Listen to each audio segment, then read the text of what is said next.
Nous en sommes maintenant à la période de questions et de réponses orales. Je cède la parole au chef de l'opposition officielle. Monsieur le Président, la ministre de la Santé a reconnu dernièrement que l'ouverture des cliniques d'hiver est une réponse imparfaite à l'engorgement des urgences et que son gouvernement allait devoir faire beaucoup plus. Or, les cliniques d'hiver, Monsieur le Président, n'ont pas été une réponse imparfaite, elles n'ont pas été une réponse tout court. C'est un véritable échec. Cette initiative aura coûté des millions qui auraient pu aider concrètement les Québécois s'ils avaient été dépensés judicieusement. Malgré les nombreuses promesses, les urgences débordent de partout. Selon la presse, on atteint maintenant 119 % d'occupation pour l'ensemble du Québec. Plus de 130 Monsieur le Président, pour les Laurentides, Laval, Montréal, Lanaudière et la Montérégie, sans parler des milliers de patients qui, chaque jour, repartent de bredouille après avoir attendu des heures à l'urgence. Malgré les belles paroles de la ministre, on est bien loin de ses engagements du premier ministre envers les Québécois. On se demande même s'il est toujours en amour avec sa ministre. Ça fait 1 an et demi que la CAQ est au pouvoir et la situation empire sous ce gouvernement. Monsieur le Président, que répond le premier ministre aux Québécois qui ont cru la CAQ lorsqu'elle promettait un temps d'attente de 90 minutes à l'urgence? Monsieur le Premier ministre. Monsieur le Président, d'abord, je veux rassurer le chef de l'opposition officielle. Oui, je suis toujours en amour avec ma ministre de la Santé et des Services sociaux. Monsieur le Président, c'est vrai qu'actuellement, les délais d'attente dans nos urgences sont inacceptables, sont beaucoup trop élevés. Et, Monsieur le Président, c'est pas simple de régler ce problème-là, mais tous les rapports qui ont été faits depuis des dizaines d'années, à commencer par le rapport Claire, arrivent tous à la même conclusion. Il faut agir sur la première ligne. C'est quoi la première ligne? Bon, d'abord, les soins, les services à domicile. On a investi 280 millions de dollars. Évidemment, c'est pas simple de combler les postes, mais c'est la première mesure. Deuxième mesure, et probablement la plus importante, on doit avoir des groupes de médecine familiale qui sont disponibles 7 jours sur 7. Le principal problème actuellement, ce n'est pas les Québécois qui n'ont pas de médecin de famille. C'est les Québécois qui ont un médecin de famille, mais qui n'est pas disponible le soir, pas disponible la fin de semaine. On doit revoir le mode de rémunération des médecins de famille. On doit exiger des médecins de famille qu'il y ait une réelle prise en charge. Parce que tant qu'on n'aura pas fait ça, on va continuer, comme c'est le cas actuellement, à avoir 50 % des patients dans nos urgences qui ont des problèmes légers, P4, P5, qui auraient dû être traités dans un GMF. Donc, Monsieur le Président, on est en négociation avec la FMOQ. C'est pas simple, on a un héritage lourd, mais on va régler les problèmes comme on l'a promis. Première complémentaire, Monsieur le chef de l'opposition officielle. Monsieur le Président, en campagne électorale, le premier ministre avait promis de tout régler. D'ailleurs, la ministre de la Santé a promis, elle, de tout régler l'automne dernier. Monsieur le président du Conseil du Trésor a promis qu'il ferait tomber chaque ministre qui n'atteindra pas ses cibles. Qu'entend faire le premier ministre pour recadrer la ministre et à quel moment entend-il juger de sa performance? Monsieur le premier ministre. Monsieur le Président, on a hérité de l'ancien gouvernement de 2 ententes, 2 mauvaises ententes avec les médecins. Une première entente avec les médecins spécialistes où on a donné trop d'argent aux médecins spécialistes. Le président du Conseil du Trésor a réussi à aller chercher 1,6 milliard qu'on n'aurait pas eu si le gouvernement libéral était resté en poste. Maintenant, on s'attaque au deuxième problème avec la FMOQ, avec les omnipraticiens. L'enjeu, ce n'est pas un enjeu d'argent, c'est un enjeu de prise en charge. Actuellement, l'ancien ministre de la Santé a toléré un mauvais mode de rémunération. Deuxième complémentaire, la parole appartient au chef de l'opposition officielle. Monsieur le Président, il y a une solution concrète sur la table, mais la ministre a refusé d'agir jusqu'ici. Les projets ratios, ça fonctionne, ça a été testé, ça a été budgété. Il faut plus d'infirmiers, plus d'infirmières et moins de temps supplémentaire. C'est aussi bon pour eux que pour les patients.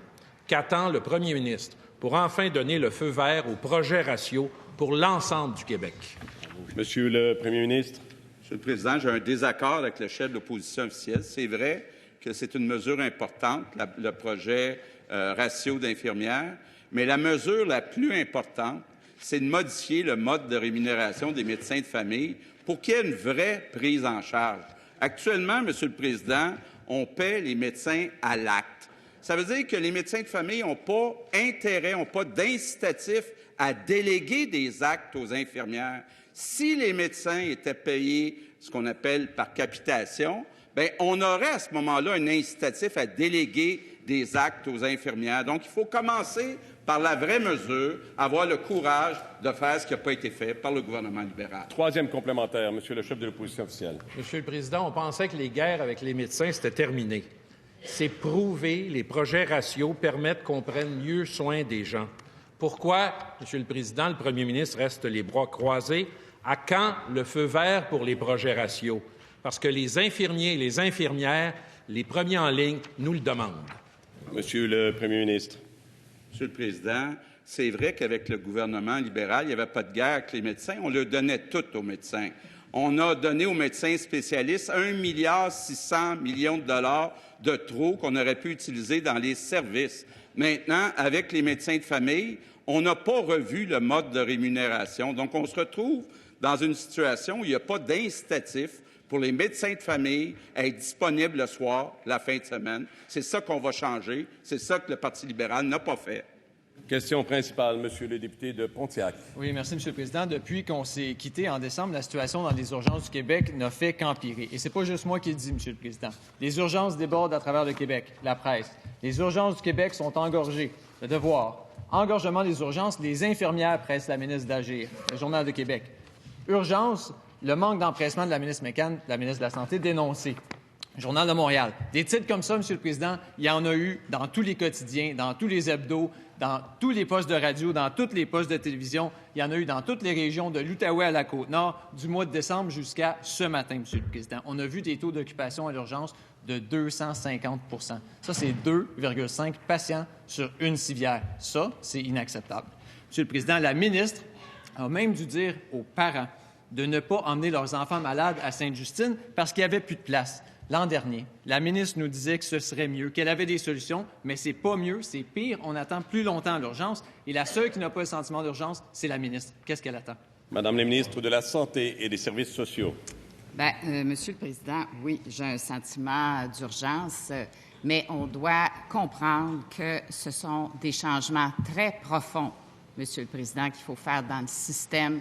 Comme l'a dit le premier ministre, il faut changer le mode de rémunération des médecins de famille à la capitation mixte parce qu'actuellement, c'est à l'acte et effectivement, les citoyens doivent se présenter au cabinet pour recevoir, évidemment, une intervention du médecin. Il y a possibilité dans le futur, avec un changement de mode de rémunération par patient, de déléguer davantage des actes. Et aussi, il faut dire que c'est pas normal en 2020 qu'il n'y ait pas plus, justement, d'interventions qui soient faites par téléphone, par Internet, par télémédecine. Les médecins de famille ne sont pas rémunérés pour ça actuellement. Il faut changer le mode de rémunération. La population est prête. Ça a été fait en Ontario. Ça a été fait dans d'autres provinces du Canada. Monsieur le Président, il faut absolument faire ces changements. Les citoyens sont prêts et le médecin va avoir plus de patience. Monsieur le député de Pontiac. Oui, Monsieur le Président, le premier ministre nous parle d'héritage passé, la ministre de la Santé nous parle de grands changements. Bien, le seul héritage qu'on a maintenant, jusqu'à maintenant, de la part de la CAQ, c'est l'augmentation évidente des temps d'attente aux urgences. Les seuls changements qu'on a vus, c'est l'explosion des temps d'attente aux urgences. Monsieur le Président, la chose qui est pire encore, c'est que les cibles que la ministre de la Santé se donne, c'est pour faire augmenter ces chiffres-là encore davantage. Alors, si la ministre n'ose plus parler de son fameux 90 minutes, est-ce qu'elle peut au moins se donner l'objectif d'améliorer la chose? Madame la ministre de la Santé et des Services sociaux. Oui, et Monsieur le Président, il y a d'autres changements qu'il faut faire. On a investi 280 millions au niveau du maintien à domicile. Il faut que les personnes âgées puissent recevoir des services à domicile davantage. Il faut trouver le moyen aussi, on y travaille actuellement, de faire en sorte que les personnes âgées restent à domicile et reçoivent les soins à domicile, Monsieur le Président. On travaille actuellement certains projets avec des ambulanciers parce qu'il faut que la personne âgée, par exemple, qui fait une chute, qui pourrait avoir des soins à domicile, puisse rester à domicile, qu'on arrête de les amener, ces personnes en perte d'autonomie, à l'urgence. On va faire des avancées dans ce sens-là. Plus de soins en télémédecine aussi pour ces personnes, Monsieur le Président. On travaille sur tous les fronts. Deuxième complémentaire, Monsieur le député de Pontiac. Nous vous écoutons. Monsieur le Président, l'enjeu, c'est que même quand la ministre elle pense à des solutions, bien, elle ne fait rien avec. L'an dernier, la ministre nous disait la solution, c'est les cliniques d'hiver. D'accord? Mais elle en a ouvert moins cette année et dans une région comme les Laurentides où il y a déjà des débordements importants à l'urgence, elle n'a pas pensé en ouvrir une seule. Récemment, la ministre nous disait bien, la solution, c'est vacciner. Mais elle n'adopte même pas son propre projet de loi sur l'accès à la vaccination. Puis là-dessus, elle ne peut pas blâmer l'opposition. C'est elle qui ralentit les choses. Vu qu'ils aiment tellement ça, la CAQ, est-ce qu'il va falloir imposer Madame la ministre de la Santé et des Services sociaux. Monsieur le Président, les cliniques d'hiver, là, il y a 20 000 heures cette année. Il y en avait 12 000 l'an passé. C'est 1 000 patients par jour, près de 1 000 patients citoyens par jour qui vont dans les cliniques d'hiver. Bien, c'est du monde, ça, qui ne vont pas à l'urgence. Je rappelle à mon collègue qu'il y a un vieillissement de la population aussi. À chaque année au Québec, 60 000 personnes de plus de 60 ans qui s'ajoutent au Québec, Monsieur le Président. Il nous faut une réforme en profondeur. C'est ce qu'on est en train de faire. Et il y aura aussi plus de compétences déployées par des infirmières praticiennes spécialisées, je l'espère, et aussi par des pharmaciens. Monsieur le Président, on a des projets de loi en marche et on espère la collaboration de l'opposition là-dessus. Merci, Question principale, Madame la députée de Fabre. Monsieur le Président, je veux vous parler de Mme Lorraine Roussel. Mme Roussel a 87 ans. On apprend dans le Journal de Montréal la semaine dernière qu'elle fait partie des 3 000 personnes qui attendent une place en CHSLD. Depuis un an, ce nombre a augmenté de 20 %. Son fils Claude Perrault s'est fait récemment répondre « Ça peut prendre des années pour avoir une place. » Il dit « La structure, c'est aberrant. » Monsieur le Président, ces 3 000 aînés qui attendent, ces 3 000 familles qui craignent pour la sécurité des leurs. Quelle est la réponse de la ministre? Et je vous la cite. « Je ne suis pas une fée magique avec une baguette. Ce n'est pas l'an prochain que les 2600 places en maison des aînés vont arriver. » Fin de la citation. Monsieur le Président, face à ce problème et cette réalité humaine, la ministre propose une solution qui, de son propre aveu, ne répond pas aux besoins. Une solution qui ne rassure mais pas du tout les 3 000 aînés et leurs familles qui attendent une place pour eux. Qu'est-ce que la ministre propose? Madame la ministre responsable des aînés. Monsieur le Président, ce n'est pas une nouvelle. C'est sûr qu'il manque des places en CHSLD. On ne les a pas développées au cours des dernières années, au cours des 15 dernières années. On n'a pas suivi la démographie. Les démographes nous le disaient qu'il y avait un vieillissement de la population. On est la 2e société au monde. C'est sûr qu'il manque 3 150 places, 54 places. La CAQ s'est engagée à développer 2 600 places nouvelles. C'est du jamais vu. Il n'y a jamais personne qui a fait ça. Le précédent gouvernement a développé 285 places en 4 ans. C'est pas suffisant, 285 places. Alors, ce qu'on va faire, bien là, c'est ça. On a même développé, jusqu'à maintenant, 556 places. 556 places, alors qu'ils ont développé 285 places. C'est quand même quelque chose. Alors, oui, ça prend du temps pour construire les maisons des aînés, mais on s'est engagé en 2022 à 2600 places. Et, Monsieur le Président, non seulement il y aura 2600 places, mais on s'est engagé à rénover des CHSLD, à les reconstruire, et il y aura 2500 nouvelles places dans des CHSLD qui ne sont pas vétustes. Ça fait des années qu'il y a des CHSLD qui auraient dû être reconstruits, puis ça n'a jamais été fait. Première complémentaire, Madame la députée de Fabre. Monsieur Paul Brunet, qui est le président du Conseil de la protection des malades, rappelle que la CAQ doit maintenant agir. La ministre responsable des aînés peut-elle dire à Mme Roussel et à son fils, ainsi qu'à l'ensemble des 3 000 personnes qui attendent une place en CHSLD, ça veut dire quoi concrètement lorsqu'elle dit « on essaie de trouver des solutions ». Monsieur le Président, on ne demande pas à la ministre d'être une magicienne, on lui demande d'être une ministre qui répond aux besoins actuels. Un point, c'est tout. Madame la ministre responsable des aînés.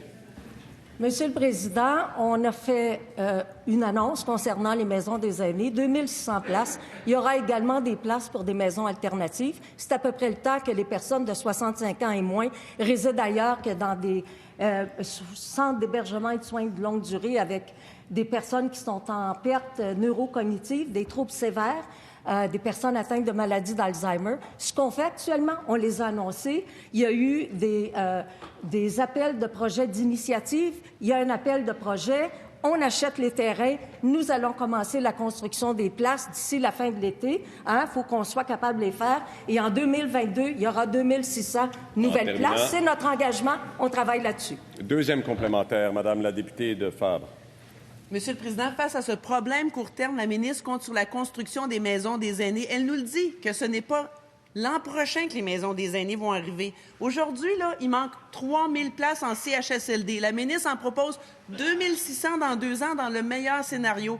Moi, je suis pas content, Monsieur le Président, mais les chiffres, là, ça balance pas. Aujourd'hui, que dit-elle aux 3000 aînés et leurs familles? Est-ce qu'ils vont être obligés d'attendre encore 2 ans pour peut-être avoir une place? Madame la ministre responsable des aînés, vous êtes la seule à avoir la parole. Monsieur le Président, j'ai beaucoup de difficultés à comprendre ce style de question-là, alors que ce gouvernement précédent a développé 285 places en 4 ans. J'ai beaucoup de difficultés à le comprendre. C'est sûr que j'ai pas de baguette magique pour faire apparaître des maisons comme ça, mais je pense pas que la députée possède une baguette magique non plus pour faire apparaître 3000 places. Entre-temps, il faut prendre soin des personnes le plus possible. C'est pour ça qu'on a investi 92,5 millions de dollars pour être en mesure d'embaucher des préposés aux bénéficiaires. Oui, on en a 950 de plus depuis qu'on a annoncé ce 92,5 millions. Oui, on embauche des infirmières, infirmiers, des infirmières, infirmiers auxiliaires. En terminant, on embauche aussi des aides de services qu'on forme dans nos établissements pour devenir des préposés. Question principale, Madame la chef du deuxième groupe d'opposition. Merci, Monsieur le Président. Je veux souhaiter une bonne année, un bon retour au Premier ministre. Vous savez, lui et moi, on s'entend pour dire que cet hiver, enfin, la priorité, c'est l'environnement. L'intention est là. Ça faisait longtemps, en fait, que je l'attendais et je la salue. Mais dans la vie, les intentions, c'est une chose, les gestes, c'en est une autre. Le 16 janvier dernier, les promoteurs de l'un des projets les plus polluants de l'histoire du Québec ont eu droit à une audience privée avec le premier ministre. C'est la deuxième fois qu'il s'assoit avec les lobbyistes de GNL Québec en 1 an. C'est quand même pas rien, là, quand on a un agenda aussi chargé que celui du premier ministre. D'ailleurs, lors de la dernière rencontre avec les chefs des Premières Nations, la ministre des Affaires autochtones a justifié l'absence du premier ministre par cette même raison, c'est-à-dire un agenda chargé. Ça en dit long sur les priorités. Mais le premier ministre a le temps pour les lobbyistes de GNL Québec. Et quand il sort de ces rencontres-là, c'est fou comment ils répètent leurs cassettes. Ces tweets sont pratiquement du copier-coller des communiqués de presse de la compagnie. Qu'est-ce que le premier ministre a dit le 16 janvier aux lobbyistes de GNL? Est-ce qu'il s'est engagé à faire la promotion de leur projet? Puis est-ce qu'il leur a promis de l'argent public? Monsieur le Premier ministre. Monsieur le Président, le projet de GNL Québec, autant l'oléoduc que l'usine, on parle d'un projet de 14 milliards de dollars, 4 000 emplois payants. Monsieur le Président, et c'est là que j'ai la difficulté à suivre la chef de Québec solidaire, c'est que selon les promoteurs, donc c'est à vérifier, puis ça sera vérifié, puis il y aura un BAP, puis on s'assurera que les représentations sont bonnes. Mais ce qui est dans le projet, ce qui est prévu, c'est qu'il y aurait une réduction de 28 millions de tonnes de GS par année en Europe. Donc, plus 400 000 tonnes au Canada, moins 28 millions de tonnes de GES en Europe, en Asie. Donc, je ne sais pas, là, si je suis capable de prouver ça à la chef de Québec solidaire. Est-ce qu'elle va être ouverte à un projet qui pourrait aider la planète ou si elle veut seulement sauver le Québec, elle ne veut pas sauver l'ensemble de la planète? Est-ce que c'est parce qu'elle ne croit pas qu'il y a une réduction nette de GES ou c'est parce qu'elle est dogmatique puis ce qu'elle veut, c'est l'impossible? Première complémentaire, Madame la chef du deuxième groupe d'opposition. Monsieur le Président, le premier ministre, c'est fou, là, il répète encore la cassette des lobbyistes. En fait, je sais que ce qu'il dit, là, c'est qu'il veut sauver la planète par le bout de où va sortir le gaz liquéfié. Mais il ne parle jamais de l'autre bout, D'où est-ce qui vient, ce gaz-là? Fracturation hydraulique, ça vous dit quelque chose? Le gaz le plus polluant sur la planète. Est-ce que le premier ministre va commencer à ouvrir un peu ses œillères et dire aux lobbyistes qu'il n'y aura pas d'argent public dans ce projet-là? Monsieur le Premier ministre. Monsieur le Président, encore une fois, je veux bien comprendre.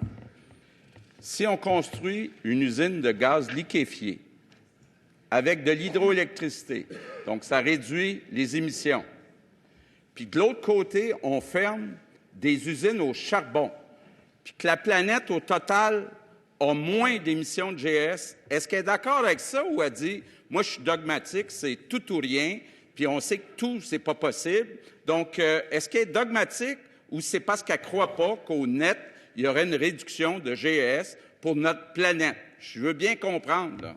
Deuxième complémentaire, Madame la chef du deuxième groupe d'opposition.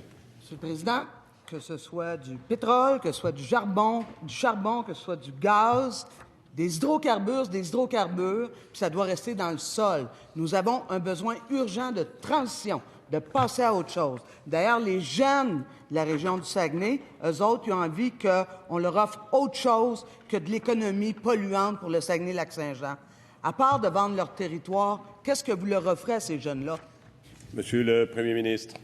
Monsieur le Président, j'invite la chef de Québec solidaire à lire ce qui se passe ailleurs actuellement sur la planète. Actuellement, en Asie, en Europe, s'ouvrent de nouvelles usines au charbon. Et dans 10 ans, dans 20 ans, malheureusement, il va encore, pendant une période de transition, rester des usines au charbon. Si on réussit à remplacer un certain nombre de ces usines au charbon par des usines au gaz liquéfié, on va réduire les GES, ça va aider la planète. Il semble que c'est facile à comprendre, ça. Qu'est-ce que la chef de QS ne comprend pas là-dedans? Question principale, Monsieur le chef du troisième groupe d'opposition. Monsieur le Président, 1,3 milliard de l'argent durement gagné des Québécois envoyé chez Bombardier. Le premier ministre et moi, on partage la même analyse à l'effet que c'était une mauvaise entente. Mais l'argent est là quand même. Maintenant, c'est lui qui prend les décisions. Et tôt ou tard, Bombardier va revenir le voir pour avoir une rallonge d'argent. Parce que les patrons de Bombardier vont juger là-dessus, la capacité d'obtenir de l'argent de ce gouvernement. Nous, au Parti québécois, on n'a pas confiance en Bombardier. 2500 postes coupés, une action en chute libre, des bonis honteux à la direction, des décisions qui mettent à mal notre investissement collectif, et tout ça depuis les dernières années. Le ministre de l'Économie du premier ministre, lui, à titre préventif, il n'a pas reçu d'offre de Bombardier, mais il est déjà prêt à donner de l'argent. C'est ce qu'il nous a indiqué, au cas où. En tant qu'investisseur, le gouvernement du Québec peut demander des conditions lorsqu'il investit dans une entreprise, avec l'argent des Québécois durement gagné. Est-ce que le premier ministre peut s'engager, ici, à l'Assemblée nationale du Québec, de ne pas remettre d'argent dans Bombardier ou une de ses filiales tant qu'il n'y aura pas des changements importants dans l'équipe de haute direction? Monsieur le Premier ministre. Monsieur le Président, ce que je peux m'engager à faire aujourd'hui, c'est de ne pas remettre d'argent nulle part s'il n'y a pas une création d'emplois, s'il n'y a pas des emplois payants qui sont garantis au Québec. C'est ça l'engagement que je prends. Je n'irai pas me mêler de gérer des entreprises privées, là. Mais nous, comme gouvernement, on doit s'assurer qu'il y a des retombées, qu'il y a des emplois payants. Actuellement, dans la section aéronautique, il y a 14 000 emplois chez Bombardier. Si on prend les emplois indirects, c'est 40 000 emplois payants au Québec. Du côté des trains, il y en a 1 000, mais il y a un potentiel de développement extraordinaire. Donc, ce que je peux prendre comme engagement, c'est de ne pas mettre un sou tant qu'on n'a pas une garantie qu'on va protéger puis développer ce nombre d'emplois payants. Première complémentaire, Monsieur le chef du troisième groupe d'opposition. Monsieur le Président, la perception que j'ai, c'est que le premier ministre a choisi son camp. C'est celui des patrons. C'est le cas dans Bombardier, c'était le cas dans ABI. C'est toujours les patrons qui guident son action. Il était un patron, il fréquente des patrons, il a un discours de patron. Ce que je veux dire, c'est que les Québécois qui ont investi, malgré eux, énormément d'argent dans Bombardier, leur appui est assez élevé. Il dit du gouvernement du Québec, on ne peut pas continuer dans ces conditions. 2500 emplois perdus, ils ne nous avaient pas dit ça. 14 millions d'argent dans les poches du patron. Il y a confiance ou non à l'administration de Bombardier? Ministre. Monsieur le Président, sans l'échanger. je reconnais le PQ que j'aime pas. Le PQ que j'ai jamais aimé. Le PQ qui dit les patrons, c'est des méchants. Les entrepreneurs, c'est des voleurs. Monsieur le Président, au Québec, là... S'il vous plaît. Monsieur le leader du troisième groupe d'opposition, je vous demanderai votre attention. La parole vous appartient, Monsieur le leader. Oui, Monsieur le Président. On ne peut pas prêter des intentions, on ne peut pas qualifier les entrepreneurs de voleurs. Alors, je demande, Monsieur le Président, au Premier ministre de retirer ses paroles, s'il vous plaît. Monsieur le leader du gouvernement. Oui, Monsieur le Président. Le Premier ministre faisait référence à son expérience personnelle à l'époque où il était avec la troisième groupe d'opposition. S'il vous plaît. Alors... S'il vous plaît. S'il vous plaît. Nous comprenons qu'on ne doit pas imputer des motifs indignes ni à un député ni à un groupe. Ce n'est pas plus acceptable. Alors, je vous demande, s'il vous plaît, d'être attentif, d'être prudent dans le choix des propos utilisés et des termes que l'on emploie. Monsieur le Président, moi, le PQ que j'aime, c'est le PQ de Jacques Parizeau qui disait « On a une garde montante, on a développé le Québec Inc., il y a des patrons qui innovent, qui ont du succès, puis on est derrière ces patrons-là parce que c'est en créant de la richesse qu'on va être capable de se donner les moyens de nos ambitions. C'est ça le PQ que j'aime. » Deuxième complémentaire, Monsieur le chef du troisième groupe d'opposition. Monsieur le Président, les Québécois sont témoins. Le premier ministre a choisi son camp dans le camp de Bombardier. Un autre enjeu économique sur le nationalisme économique de la CAQ considère qu'Air Canada, c'est une bonne chose qu'achète Air Transat. Air Canada, c'est le champion des plaintes des passagers, exécrable pour faire respecter le français, qui abuse les prix des vols régionaux. Comment le premier ministre peut justifier aux Québécois que lui trouve que c'est une bonne nouvelle, l'achat d'Air Transat par Air Canada? Monsieur le premier ministre. Monsieur le Président, j'ai l'impression d'avoir une question qui vient de Pierre-Carl Péladeau, mais bon, je vais quand même y répondre. Monsieur le Président, il y avait 3 acheteurs potentiels à Air Transat. WestJet, Sunwing et Air Canada.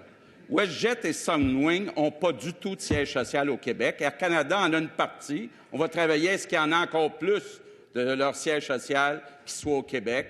Donc, Monsieur le Président, je pense que malheureusement, c'était le moins pire choix que de se joindre avec Air Canada puis de développer une grande compagnie aérienne québécoise qui va faire sa place dans le monde. Question principale. Monsieur le député de Lapinière, vous êtes le seul à avoir la parole. Nous sommes attentifs. Monsieur le Président, le 29 juin, en grande pompe, le ministre des Transports nous a présenté le tracé de l'Est du troisième lien.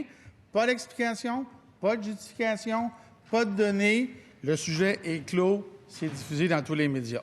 Rebelote, la semaine dernière, le ministre nous fait le même coup.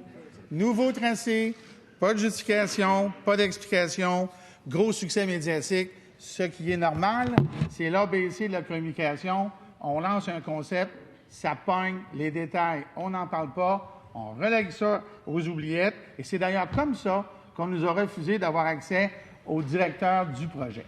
Et quand on ne nous donne pas accès, c'est aussi à la population qu'on ne donne pas accès. Alors aujourd'hui, Monsieur le Président, le ministre peut-il nous expliquer les faits, une fois pour toutes, les raisons pour lesquelles, selon lui, le tracé du centre est meilleur que le tracé de l'Est? Monsieur le ministre des Transports. Monsieur le Président, on voit à quel point le Parti libéral du Québec est contre le tunnel Québec-Lévis depuis que le député de Lapinière pose des questions à l'Assemblée nationale. Ce qu'il ne dit pas, c'est qu'au point de presse de juin dernier, j'ai mentionné que j'allais dévoiler un deuxième tracé. C'est exactement ce qu'on a fait la semaine passée. J'ai présenté ce tracé aux différents élus, principalement au maire de Québec et au maire de Lévis. Et le lendemain, on a eu des réactions plus que positives sur ce tracé.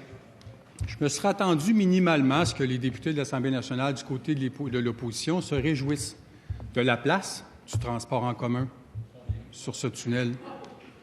La connexion avec le réseau de transport de Lévis, celui avec le réseau structurant, une connexion à Monseigneur-Bourget, après ça la station donc de Desjardins, quai Paquette, place Diouville, Jean-Paul Lallier et une sortie au tunnel. Je comprends les interrogations des gens de Saint-Roch et du maire de Québec. Je lui ai mentionné, on se parle à tous les jours depuis mercredi dernier, qu'on allait répondre aux inquiétudes des différents acteurs pour avoir encore une fois le meilleur projet pour Lévis et pour Québec. Première complémentaire. Des réponses, c'est ça qu'on cherche? Alors, la jonction entre le tunnel et l'autoroute Laurentienne dans Saint-Roch, est-ce que ça va être une continuité, une sortie, un gros rond-point à la station Ultramar à la rue du Chalutier, un échangeur en face du stade, de l'autre bord, on va exproprier des locataires? On ne sait pas, sur son croquis. Alors, est-ce que le ministre peut nous dire aujourd'hui, ou rendre public, une esquisse, un croquis, une élévation de ce que va être la jonction entre la Laurentienne et le tunnel? Monsieur le ministre des Transports. Juste ça. Monsieur le Président, le boulevard urbain que la Ville de Québec souhaite est toujours au PQI, toujours à l'étude. J'ai démontré par ce tracé que c'était donc une ébauche du projet, que nous allions travailler avec la Ville de Québec dans les prochains jours, les prochaines semaines, encore une fois, pour répondre aux inquiétudes de la députée de Taschereau, à certains qui pourraient se dire, est-ce qu'il y aura plus de congestion? On ne souhaite pas plus de congestion. On souhaite amener plus d'automobilistes à délaisser le véhicule pour avoir un service de transport en commun, encore une fois, qui sera plus qu'efficace, mais qui va changer le paysage et le visage de Québec dans les prochaines décennies. Monsieur le député, deuxième complémentaire. Monsieur le Président, l'ébauche a dû être un brouillon parce qu'un matin, le maire Labaume, il est inquiet, puis on le comprend. Alors imaginez, Monsieur le Président, selon son ministère, une voie rapide peut amener jusqu'à 1800 véhicules à l'heure. 2 voies, ça fait 3600. Dans Saint-Roch, il y a de quoi s'inquiéter, puis pour moi, ça regarde mal. Alors, Monsieur le Président, est-ce que le ministre peut nous démontrer par des faits que la sortie du tunnel ne deviendra pas un stationnement aux heures de pointe? Monsieur le ministre des Transports. Je l'ai mentionné, Monsieur le Président, que plus tôt que tard, je donnerai toutes les informations de ce tunnel Québec-Lévis. J'ai entendu le maire de Québec dire un terme anglophone, c'est un game changer. Je pense que le député de Lapinière, minimalement, pourrait se réjouir de voir que les investissements en transport collectif de notre côté, du côté de notre gouvernement, seront colossaux dans les prochaines années, Monsieur le Président. Et ces informations, je les donnerai en temps et lieu, le coût, le trajet comme tel, répondre aux interrogations des résidents de Saint-Roch et du maire de Québec. C'est ce que je ferai dans les prochaines semaines. Question principale. La parole n'appartient qu'à la députée de Mercier. Merci, Monsieur le Président. Québec solidaire a prouvé qu'il est capable de reconnaître les bons coups du gouvernement, évidemment, quand il y en a. Ça a été le cas il y a quelques jours pour la consigne, même si on aurait aimé mieux célébrer et trinquer tout le monde ensemble pour la consigne avant les prochaines élections, mais ce sera après. Donc, la consigne, c'est un pas, c'est un bon pas, mais la crise du recyclage qu'on vit actuellement au Québec, c'est beaucoup plus profond que ça. On ne peut pas tolérer que les citoyens qui trient les matières, qui les mettent dans le bac de recyclage, se retrouvent à l'enfouissement, au pire qu'elles soient brûlées à l'autre bout du monde. Le ministre de l'Environnement doit aller au fond de la crise pour la comprendre, en commençant par ce qui se passe derrière les portes closes dans le bureau à côté du sien à Montréal, c'est-à-dire derrière les portes closes de Recyc Québec. Comment une crise qu'on voit venir depuis plus de 10 ans a fait en sorte qu'on se retrouve dans cette situation? Je me pose de sérieuses questions sur ce qui ne marche pas avec Recyc Québec. Je vais donc faire une demande claire au ministre de l'Environnement. Est-ce qu'il accepterait que Recyc Québec vienne ici à l'Assemblée nationale répondre à nos questions sur la crise? Merci, Monsieur le Président. J'apprécie la question de la collègue et je lui donne raison sur un élément en particulier. C'est vrai que cette crise-là, elle était prévisible. On la voit venir depuis plusieurs années, notamment la fermeture des marchés asiatiques. Cependant, on accuse encore un retard important suite au manque de leadership politique des administrations précédentes, du Parti libéral notamment. Ceci dit, nous sommes conscients d'avoir fait un pas important la semaine dernière avec l'annonce sur la consigne. Cependant, ce que j'ai eu l'occasion de dire à plusieurs reprises, c'est un premier pas, ce ne sera pas le seul. Si on abordait uniquement la question de la consigne, ce serait insuffisant comme réforme. C'est la raison pour laquelle, dans les tout prochains jours, les prochaines semaines, je n'ai pas encore de date, on va parler d'une autre réforme tout aussi importante, soit la modernisation de notre collecte sélective qui va remettre en question les vieilles pratiques qui n'ont pas été modernisées depuis plusieurs années, qui va nous permettre de moderniser le partage des responsabilités, notamment entre les municipalités, avec les éco-entreprises Québec de ce monde et autres, et surtout viser une modernisation importante de nos centres de tri. Donc, un jalon important la semaine dernière, mais ce n'est qu'un début. Première complémentaire, Madame la députée. Monsieur le Président, sur Recyc Québec, notre système de recyclage en arrache. On exporte des matières de très mauvaise qualité dans des pays qui n'en veulent pas. Les gens s'efforcent de faire du recyclage. Ça se retrouve à l'enfouissement. Ça crée une crise et c'est extrêmement une crise de confiance et c'est extrêmement grave. Est-ce que le ministre reconnaît qu'il y a quelque chose qui tourne pas rond chez Recyc Québec? Donc, je vais répéter ma question. Est-ce qu'il accepte de répondre à ma demande que la PDG de Recyc Québec vienne ici à l'Assemblée nationale répondre à nos questions? Monsieur le ministre de l'Environnement. Je sens une remise en question de la confiance de l'opposition à l'égard de Recyc Québec. Pour ma part, c'est tout le contraire. Je travaille au quotidien avec ces gens-là. Ils ont, au fil des années, mis en place différentes mesures, différents programmes qui n'ont malheureusement jamais été appuyés par les administrations précédentes. On avait, au niveau du gouvernement libéral, pris l'engagement, c'est un exemple parmi tant d'autres, au début des années 2010, pour mettre fin, d'ici 2020, à l'enfouissement de la matière organique. Cependant, malgré les programmes mis en place par Recyc Québec, jamais la volonté politique n'était en mesure de confirmer cette intention-là. Donc, le problème n'était pas au niveau de Recyc Québec et encore aujourd'hui, le problème n'est pas Recyc Québec. Deuxième complémentaire, Madame la députée de Mercier, à vous la parole. Écoutez, Monsieur le Président, depuis longtemps, on gère la crise de façon superficielle. On éponge les déficits des centres de tri, on pèle en avant toute cette question-là. On détourne le regard. À un moment donné où ça va faire, il y a quand même des gens qui sont redevables. Et Recyc Québec aussi en est un. C'est pas juste une question de crise de confiance. Tout ce qu'on demande, c'est que la PDG vienne ici, réponde à la question de tout le monde, de la même façon comme on l'a fait pour la consigne, où on a travaillé en collaboration.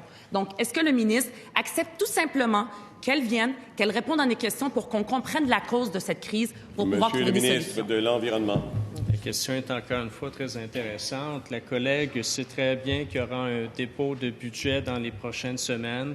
Elle sait très bien qu'une étude de crédit va s'en suivre. Elle sait très bien que la PDG de Recyc Québec sera présente à cette étude de crédit. Donc, si elle souhaite lui poser des questions en particulier à ce moment-là, elle aura plusieurs heures à sa disposition pour y parvenir. Moi, je réitère un élément. Je témoigne d'une collaboration hors du commun avec l'équipe de Recyc Québec. Les politiques étaient prêtes dans certains cas depuis plusieurs années. Cependant, aucun moyen leur avait été consenti. C'est le type d'erreur qu'on veut éviter du côté du gouvernement et les suites des réformes seront dévoilées en temps et lieu. Question principale, Monsieur le député de Néligan, à vous la parole. Monsieur le Président, le ministre de l'Immigration nous avait promis gros lors de son arrivée au ministère. Il nous disait que l'intégration serait mieux, que les délais de traitement seraient mieux, que la pénurie de main-d'œuvre qui touche l'ensemble du Québec diminuerait parce que l'arrimage entre les besoins du marché de travail et les nouveaux arrivants serait meilleur. Or, le constat aujourd'hui ne témoigne aucunement des prétentions du ministre. Le bilan du ministre, des cafouillages autour de la réforme du PEC pour lequel il n'avait aucunement consulté les partenaires, qu'un cafouillage autour de la gestion du programme du parrainage de personnes réfugiées. Le bilan du ministre témoigne non seulement de son manque de rigueur, mais aussi de son manque d'empathie.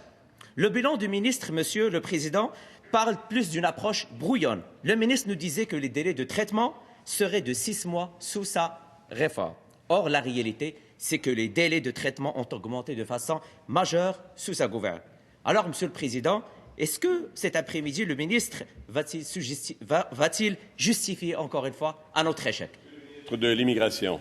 Alors, merci, Monsieur le Président. Écoutez, vous avez vu au cours du mois de janvier le programme de parrainage. Monsieur le Président, j'ai reconduit les seuils ainsi que la méthode que le Parti libéral avait mis en place. Force est de constater qu'il y a des améliorations à faire et j'ai annoncé qu'on allait modifier la façon de faire relativement au parrainage, relativement de groupes de 2 à 5 personnes pour les réfugiés parrainés. Pour ce qui est, Monsieur le Président, du bilan du ministère de l'Immigration, je pense qu'on peut en parler et je pense qu'on peut en être fier. Vous savez pourquoi, Monsieur le Président? Parce que Radio-Canada dévoilait aujourd'hui qu'au niveau des cours de francisation, il y avait une augmentation de 24 depuis les mesures que notre gouvernement a mis en place, Monsieur le Président. Qu'est-ce qu'on avait fait? On a augmenté l'allocation de participation pour les personnes immigrantes qui suivent des cours à temps plein de 141 à 185 $ par semaine. On a créé une allocation de participation pour les cours à temps partiel. Et ça fait en sorte, Monsieur le Président, de 15 par jour par séance. Ça, Monsieur le Président, ça fait en sorte que les personnes immigrantes s'inscrivent davantage au cours de francisation, donc souhaitent participer pleinement en français à la société québécoise. Honnêtement, Monsieur le Président, le député de Néligan devrait se lever et nous féliciter d'avoir consacré 70 millions de dollars en matière de francisation, la moitié des 140 millions que mon collègue des Finances a octroyés au ministère de l'Immigration. Première complémentaire, Monsieur le député. Monsieur le Président, il n'a pas répondu à ma question. Je vais la répéter, Monsieur le Président. Monsieur le ministre, il était extrêmement rapide à détruire les 18 000 dossiers l'année dernière. Il a même fait un baillant. Mais pour les 3 700 personnes vivant au Québec, qui parlent français et qui travaillent, il n'est même pas capable de respecter sa propre décision. En 8 mois, il n'a même pas rempli 50% de sa promesse. Monsieur le Président, en moins de 50%, c'est un autre échec. Alors, Monsieur le Président, est-ce que le ministre de l'Immigration pourrait mettre ses priorités à la bonne place? Monsieur le ministre de l'Immigration.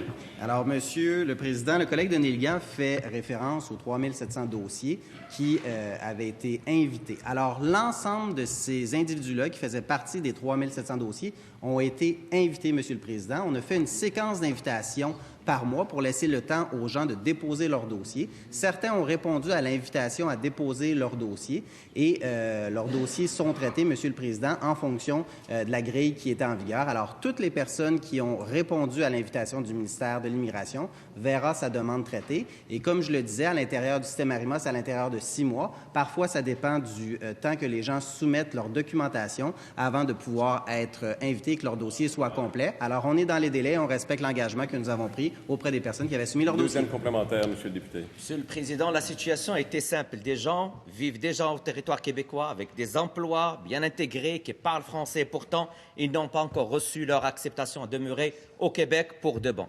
Le ministre abandonne non seulement ces gens, Monsieur le Président, mais aussi les entreprises qui avaient vu en eux la perle rare.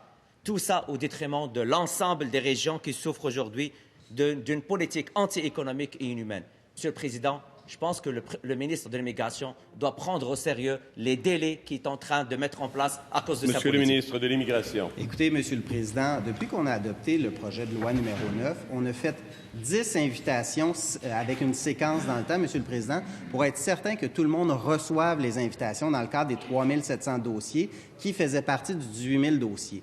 Pourquoi, Monsieur le Président, on a fait ça? Pour s'assurer de faire en sorte que les gens qu'on sélectionne désormais répondent aux besoins du marché du travail. C'est pour ça qu'on a remboursé 14 000 dossiers, Monsieur le Président.